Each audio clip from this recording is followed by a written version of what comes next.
Most people have problems in living, they don't have psychological problems. Very frequently what I'm doing as a therapist is helping people have a life that would work. You know, and you can parameterize that. It's like, what do you need? How about some friends? That people kind of like that. How about an intimate relationship with someone that you can trust, that maybe has a future? That'd be good. How about a career that puts you in a dominance hierarchy somewhere, so at least you've got some possibility of rising, some possibility of stabilizing yourself, and a schedule and a routine, because no one can live without a routine. You just forget that. If you guys don't have a routine, I would recommend, like, you get one going, because you cannot be mentally healthy without a routine. You need to pick a time to get up. Whatever time you want, but pick one and stick to it, because otherwise you dysregulate your circadian rhythms and they regulate your mood. A schedule, that's a good thing, man. Your brain will thank you for it. It will stabilize your nervous system. With a bit of a plan, that's a good thing. Strategizing. Make a career plan. Figure out how to negotiate, because that's bloody important. Figure out how to say what you need. Figure out how to tell the truth to people. Figure out how to listen to your partner in particular, because if you listen to them, they will actually tell you what they want, and sometimes you can give it to them and maybe they'll return the favor, and if you practice that for like 15 years, well, then maybe you're constantly giving each other what you want. Well, hooray, that would be good. Make a damn schedule and stick to it. Okay, so what's the rule with the schedule? It's not a bloody prison. That's the first thing that people do wrong. They say, well, I don't like to follow a schedule. It's like, well, what kind of schedule are you setting up? Well, I have to do this, then I have to do this, then I have to do this, you know, and then I just go play video games, because who wants to do all these things that I have to do? It's like, wrong. Set the damn schedule up so that you have the day you want. That's the trick. It's like, okay, I've got tomorrow. If I was going to set it up so it was the best possible day I could have, practically speaking, what would it look like? Well, then you schedule that, and obviously there's a bit of responsibility that's going to go along with that, because if you have any sense, one of the things that you're going to insist upon is that at the end of the day, you're not in worse shape than you were than at the beginning of the day, right? Because that's a stupid day. If you have a bunch of those in a row, you just dig, you dig yourself a hole and then you bury yourself in it. It's like, sorry, that's just not a good strategy. It's a bad strategy. So maybe 20% of your day has to be responsibility and obligation, or maybe it's more than that, depending on how far behind you are. But even that, you can ask yourself, okay, well, I've got these responsibilities. I have to schedule the damn things in. What's the right ratio of responsibility to reward? And you can ask yourself that, just like you'd negotiate with someone who is working for you. It's like, okay, you got to work tomorrow. Okay, so I want you to work tomorrow. And you might say, okay, well, what are you going to do for me that makes it likely that I'll work for you? Well, you could ask yourself that, you know. So maybe you do an hour of responsibility and then you play a video game for 15 minutes. I don't know, whatever turns your crank, man. But, you know, you have to negotiate with yourself and not tyrannize yourself. Like you're negotiating with someone that you care for, that you would like to be productive and have a good life. And that's how you make the schedule. It's like, and then you look at the day and you think, well, if I had that day, that'd be good. Great. You know, and you're useless and horrible, so you'll probably only hit it with about 70% accuracy, but that beats the hell out of 0, right? And if you hit it even with 50% accuracy, another rule is, well, aim for 51% the next week, or 50.5% for God's sake, or because you're going to hit that position where things start to loop back positively and spiral you upward.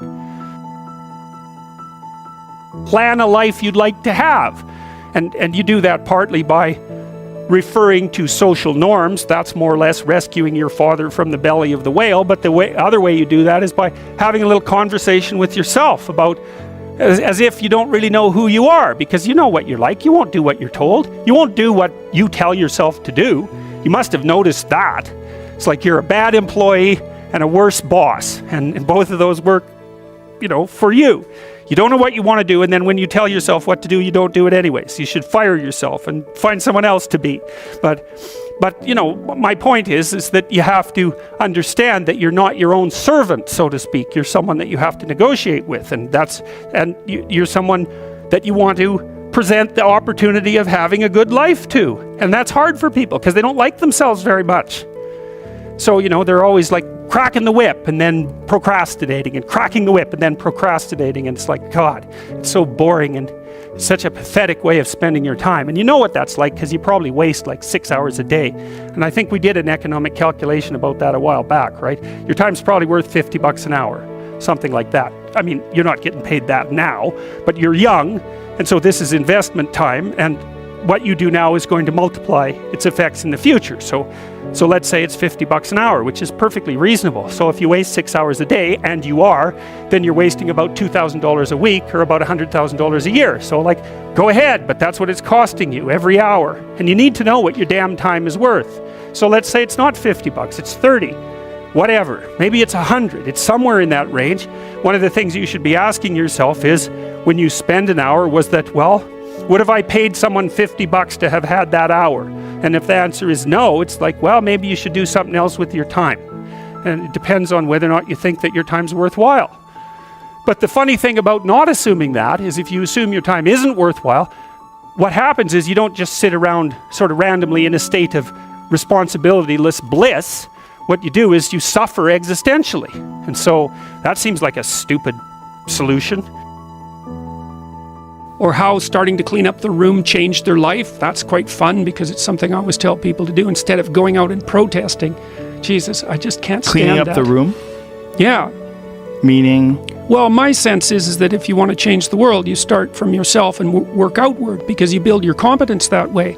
It's like, I don't know how you can go out and protest the structure of the entire economic system if you can't keep your room organized. Well, I made a video call, which was called Message to Millennials, where it was called How to Change the World Properly. A bit of on the pretentious side, I suppose, but I was trying to produce something that was a counterposition to this idea that what you should do is go out and fix up other people. You know, that's just not right. And there's a New Testament line about that, something about, you know, not worrying too much about the log in your neighbor's eye, or about the speck in your neighbor's eye when you have a log in your eye. What would the world be like if people stopped avoiding the things they knew they should do? You know, because the question is, how much are we contributing to the fact that life is an existential catastrophe and a tragedy? How much is our own corruption contributing to that? That's a really worthwhile question. The things you leave undone because you're angry, you're resentful, you're lazy, you have inertia. Well, you consult your conscience and it says, well, you know, that place over there could use a little work. It's the same as working on yourself, and so you clean that up because you can. And then things are a little clearer around you. And you're a little better off because you've practiced a bit. And so you're a little stronger, and then something else manifests itself and says, well, maybe you could like take a crack at fixing me up too. So you decide to do that. And then that gets a little bit more pristine. You know, and soon, and it's humble because you're not exceeding your domain of competence. You know, it's like, don't be fixing up the economy, 18-year-olds. You don't know anything about the economy. It's a massive, complex machine beyond anyone's understanding, and you mess with it at your peril. So, and can you even clean up your own room? No. Well, you should think about that. You should think about that. You know, I've really seen the benefits, for example, for weightlifting, because I've watched people, because I'm 58, how old am I? 56. You look great. You know, so I'm getting older, and I've really noticed the difference between people and when they age, between people who laid down a good physiological platform when they were young and those who didn't, because if you haven't worked out weights particularly, I would say, you start to get pretty soft in your 30s and your cardiovascular system starts to go, and really early. The other thing too is the best thing you can do to maintain cognitive ability isn't to do exercises like lumosity. It's not brain exercises that keep you sharp, it's exercise. So if you're 50, both cardiovascular and weightlifting, if you're 50, you can restore your cognitive function to the level of a 30-year-old through exercise. Both my wife and I have autoimmune illness, and my daughter got... What autoimmune illness? Don't know exactly what it is. I don't know what it is. Have you in my adjusted daughter, your it diet? manifests... Yes. That's what's fixed it. What fixed it? Oh, all I eat is meat and greens. That's it. No juice, no vegetables, no carbohydrates. Meat, greens. That's it. And that fixed it? that seems to have fixed it. That fixes so many people. Well, I can tell don't know you, if you've listened to the podcasts I've done. Yeah. Well, I've been following them because my daughter has a blog too called Don't Eat That. And my daughter had a terrible autoimmune disorder. It was awful. I detailed that out in chapter 12. She had 38 affected joints, and she had her hip and her ankle replaced when she was 16. Jesus. So she walked around on 2 broken legs for a year in excruciating pain. She was on extremely high doses of opiates. And so she was addicted to opiates, which she just, once she had her surgery, she just went off them cold turkey and like suffered through the withdrawal for 2 months. And compared to what she had been through, that was nothing. Anyway, she figured out this restrictive diet. She only ate chicken and broccoli for about 2 months, and almost all her symptoms went away. And she's pretty much symptom free now, and it's a complete miracle. And she convinced me to try this diet about 1.5 years ago. And so I lost 7 pounds a month for 7 months. That was the first thing, which was just bloody amazing. Yeah, it was unbelievable. It was I couldn't believe it, you know. Was your diet rich in refined carbohydrates before that? Rich enough. Yeah. Rich enough, you know. Pastas and bread and things along those lines? Bread in particular. I ate a lot of bread. So the first thing that happened was I quit snoring. That happened immediately.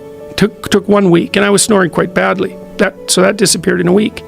And that was amazing. I thought, oh, that's interesting. And then I had gastric reflux disorder. That went away. And then I lost 7 pounds the first month. I thought, oh, that's a lot, 7 pounds. I had psoriasis. That went away. I had floaters in my right eye, which is also an autoimmune problem. That went away. I have had gum disease for 30 years. That went away. That went away. That's amazing. I'm 55. Like, my gum disease went away. It's ridiculous. I'm down to the same weight I was when I was 25. Wow. Yeah, no kidding. And I've got lots of energy. I wake up in the morning and I wake up. That's never happened to me my whole life. I've always had to have a shower. It took me an hour to wake up my whole life. That's gone. I'm not hungry. I don't have hypoglycemia. I have lots of energy. The best thing you can do is teach people to write, because there's no difference between that and thinking. And one of the things that just blows me away about universities is that no one ever tells students why they should write something. It's like, well, you have to do this assignment. Well, why are you writing? Well, you need the grade. It's like, no, you need to learn to think, because thinking makes you act effectively in the world. Thinking makes you win the battles you undertake, and those could be battles for good things. If you can think and speak and write, you are absolutely deadly. Nothing can get in your way. So that's why you learn to write. It's like, and I can't believe that people aren't just told that. It's like, it's the most powerful weapon you can possibly provide someone with. And I mean, I know lots of people who've been staggeringly successful and watched them throughout my life. I mean, those people, you don't want to have an argument with them. They'll just slash you into pieces. And not in a malevolent way. It's like, if you're going to make your point and they're going to make their point, you better have your points organized, because otherwise you are going to look like and be an absolute idiot. You are not going to get anywhere. And if you can formulate your arguments coherently and make a presentation, if you can speak to people, if you can lay out a proposal, God, people give you money, they give you opportunities, you have influence. It's like, yeah, teach people to be articulate, because that's the most dangerous thing you can possibly be. So, and that's motivating if people know that. It's like, well, why are you learning to write? Because here's your sword, here's your M16, right? Here's your bulletproof vest. Like, you learn how to use them.